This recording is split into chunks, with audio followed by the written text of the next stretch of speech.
नमस्कार। आज हम एक बहुत ही दमदार शब्द को समझने वाले हैं।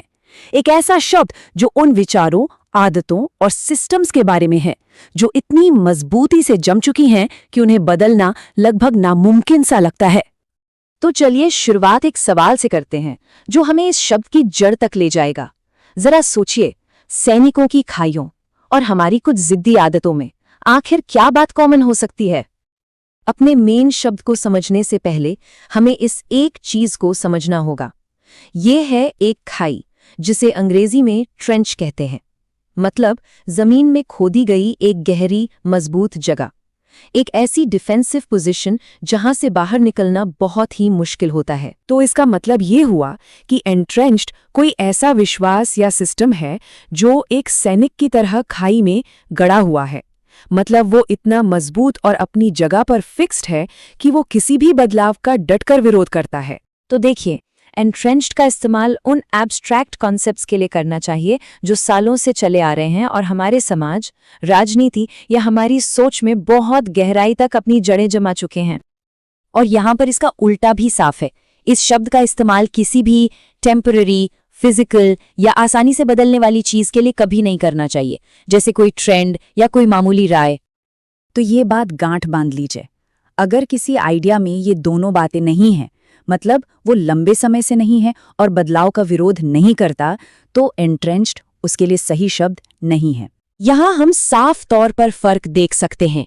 एक तरफ वो शब्द हैं जिनका मतलब है अटका हुआ या गहराई तक समाया हुआ, और दूसरी तरफ वो शब्द जिनका मतलब है लचीला या बदलने में सक्षम। ये एक बहुत ही क्लासिक एग्जाम्पल है। ध्यान दीजिए कि ये कैसे एक ऐसी समस्या की बात कर रहा है जो सिस्टम में बहुत लंबे समय से है और जिसे जड़ से उखाड़ना बहुत मुश्किल है।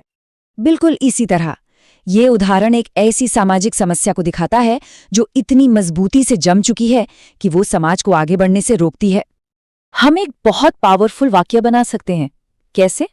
पहले समस्या बताइए, फिर उसमें इज एंट्रेंच्ड जोड़िए और आखिर में बताइए कि ये समस्या कहाँ मौजूद है। अब एक सुपर एडवांस्ड वाक्य देखिए। यहाँ एंट्रेंच्ड शब्द किसी ऑर्गेनाइजेशन के अंदर बदलाव के प्रति उस स्टबर्न रेजिस्टेंस को दिखा रहा है जो दशकों से जस का तस बना हुआ है। पहली ट्रिक, इस शब्द को हमेशा इसकी शुरुआत से जोड़कर देखें। EN, ट्रेंच, यानी खाई के अंदर। सोचिए, जैसे कोई चीज खाई में फंस गई हो, उसे हिलाना कितना मुश्किल है। बस एंट्रेंच्ड विचार भी वैसा ही है। दूसरी ट्रिक है एंट्री बंद, चेंज नहीं। मतलब एक एंट्रेंच्ड मानसिकता वाले दिमाग में नए विचारों के लिए कोई जगह नहीं होती, दरवाजा बंद होता है। और तीसरी ट्रिक है हमारा देसी हिंदी हुक, गाड़ के बैठ जाना। अरे भाई, जो चीज जमीन में गाड़ दी गई हो उसे खोद कर निकालना तो मुश्किल होगा ही। तो याद रखने वाली सबसे जरूरी बात है ये सिंपल सा फॉर्मूला। एंट्रेंच्ड मतलब कोई चीज जो लंबे समय से है, गहराई से जमी हुई है और बदलाव को रोकती है। यही इस शब्द को परफेक्टली इस्तेमाल करने की चाबी है।